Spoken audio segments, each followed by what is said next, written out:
Scientists have broken down different scenarios of a planetary hit and run. A Durham University-led team created 3D supercomputer simulations to show how an Earth-like atmosphere may have evolved in the early solar system.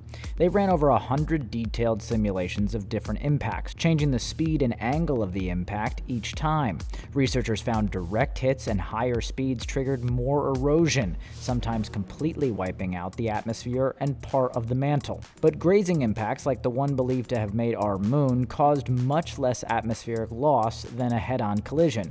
In the case of our moon's formation, scientists weren't sure how much of Earth's early atmosphere could have survived being hit by a Mars-sized impactor. They say our blue marble was relatively lucky, and depending on the scenario, only lost between 10% and 50% of its atmosphere. Not only will this help scientists predict atmospheric erosion from huge impacts, but it'll also shed light on Earth's history and exoplanets' evolution around stars.